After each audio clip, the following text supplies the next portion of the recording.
चलें दोस्तों, अब इसके बाद हम मूव करते हैं M2 SSD की तरफ। M2 के अंदर ये दो तरह की SSDs आपको देखने को मिलती हैं। एक SSD आपके पास ये मौजूद है जिसके अंदर दो कट होते हैं, इसको हम डबल कट SSD बोलते हैं। इसके अंदर यहाँ पर एक कट मौजूद है, यहाँ कट मौजूद है, ये दो इसके अंदर नॉचेस मौजूद है। उसके अलावा ये दूसरे नंबर पर मेरे पास मौजूद है, इसको हम बोलते हैं NVMe। इसके अंदर ये सिंगल कट मौजूद होता है, इसके यहाँ पर एक ही साइड पर सिर्फ एक ही कट मौजूद है। तो इन दोनों के अंदर क्या डिफरेंस है इसको अब हमने समझना है। तो दोस्तों सबसे पहले नंबर पर बात करते हैं ये M2 SATA के वाले से। ये M2 SATA SSD है जिसके अंदर डबल कट मौजूद होता है। तो ये जो SSD है ये SATA बेस्ड SSD है। इसका मतलब है कि जितनी स्पीड मैंने आपको जो 2.5 इंच वाली SSD की बताई है वो भी SATA बेस्ड SSD थी, SATA 3 पे वर्क करती थी। ये जो डबल कट SSD होती है ये भी SATA 3 SSD होती है, ये भी SATA 3 पर ही वर्क करती है और इसकी भी एग्जैक्ट वही स्पीड आपको मिल सकती है जो स्पीड आपको 2.5 इंच वाली SSD की मिलेगी। तो दोस्तों अगर आपके लैपटॉप के अंदर या आपके पीसी के अंदर M2 का ये डबल कट वाला स्लॉट मौजूद है, यहाँ पे 2.5 इंच को भी वो सपोर्ट करता है, तो इन दोनों में से किसी एक को आपको सिलेक्ट करना है। तो फिर आप जो 2.5 इंच वाली है उसको सिलेक्ट करना इस वजह से पसंद करेंगे कि उसकी प्राइस थोड़ी सी इस वाले कार्ड की निस्बत थोड़ी सी कम होती है। अब दोस्तों बात करते हैं ये जो M2 SATA SSD है इसकी सॉकेट किस तरह की होती है। तो इसकी सॉकेट मैं आपको ये सिस्टम के ऊपर अपनी स्क्रीन के ऊपर शो कर देता हूँ। तो इसकी सॉकेट की पहचान ये होती है कि जिस जगह पर इसका ये स्क्रू लगने की जगह है, ये नीचे वाली जगह है स्क्रू वाली, इसकी इस स्क्रू के लिहाज से आप देखते हैं इसका जो सॉकेट होती है, सॉकेट के अंदर जो कट होता है वो इसके लेफ्ट साइड के ऊपर मौजूद होता है।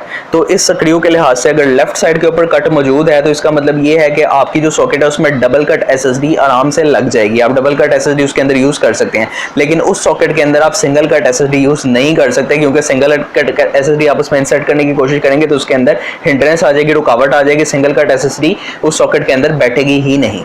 उसके बाद में दोस्तों बात करते हैं ये जो SSD है ये 3 साइजेस के अंदर बेसिकली आती है। मेरे पास एक सबसे छोटा साइज भी इसका मौजूद है, इसको हम बोलते हैं 2242 साइज। इसकी जो लेंथ है ये 42 मिलीमीटर है, इनकी जो चौड़ाई होती है ये 22 मिलीमीटर ही होती है। चौड़ाई इसकी और इसकी इन दोनों की बात करें, चौड़ाई इनकी 22 मिलीमीटर ही है, ये जो चौड़ाई है। इसके अलावा जो लेंथ की बात करते हैं, जो लंबाई है, लंबाई इसकी 42 मिलीमीटर है और इसकी लंबाई है 80 मिलीमीटर। ये मोस्टली इन दो स्टैंडर्ड्स के अंदर ही यूज़ की जाती है। इसके अलावा वैसे एक तीसरा स्टैंडर्ड भी होता है, मेरे पास ये एक मल्टी साइज मौजूद है। इसके अंदर 3 साइजेस होते हैं कि ये 42 मिलीमीटर है और अगर इसको आप यहाँ से कट करें तो ये 60 मिलीमीटर हो जाती है। यहाँ से आप इसको सिंपली तोड़ सकते हैं, तोड़ के छोटा साइज कर सकते हैं, मल्टी साइज होती है ये। इसके अलावा इसका भी अगर फुली साइज देखें तो फुल साइज इसका भी 80 मिलीमीटर है। तो ये जो M2 SSD है ये 2242, 2260 और 2280 इन 3 साइजेस के अंदर आपको देखने को मिल जाती है। तो दोस्तों ये तीनों SSD सेम चीज़ है। और अगर आप बात करते हैं आपके लैपटॉप के अंदर ये 2242 की सॉकेट है तो इसके अंदर आपको ये 2242 ही इंसर्ट करनी पड़ेगी। 2280 जो है वो थोड़ी सी ज़्यादा जगह लेगी, तो पीछे से उसको फिटिंग में इशू आ सकता है। फिटिंग में हो सकता है कि वो SSD आपके लैपटॉप से भी बाहर निकल जाए, उसके अंदर ठीक तरीके से फिट ना बैठे।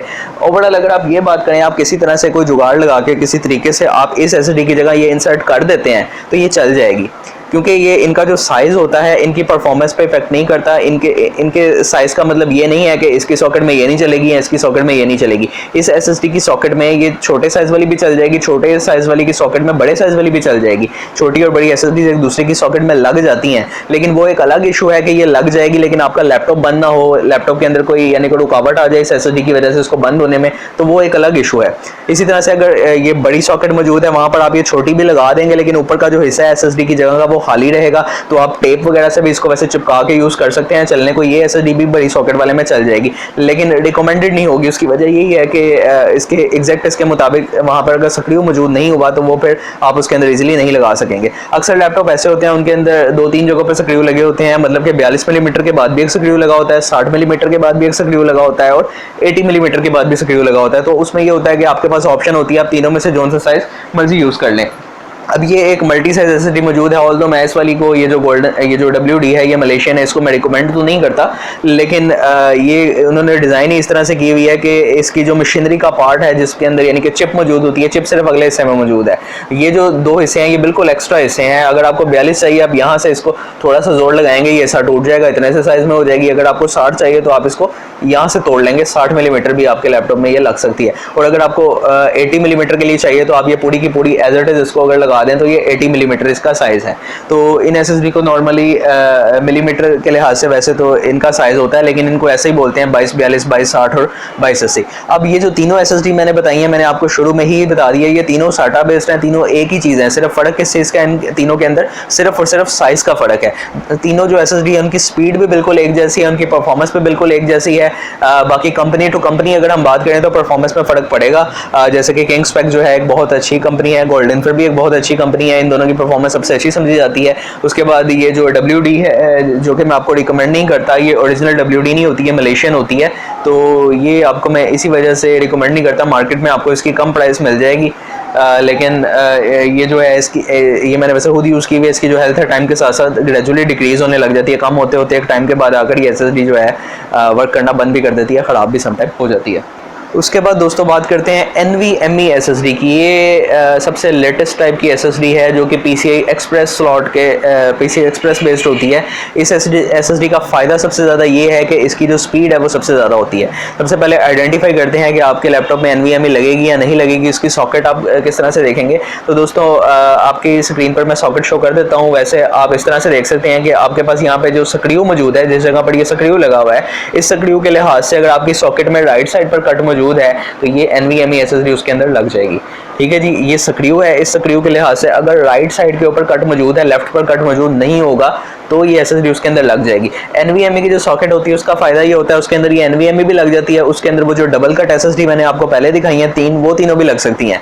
NVMe की जो सॉकेट होती है उसके अंदर SATA वाली SSD भी लग जाती है, ये चीज़ आप नोट कर सकते हैं।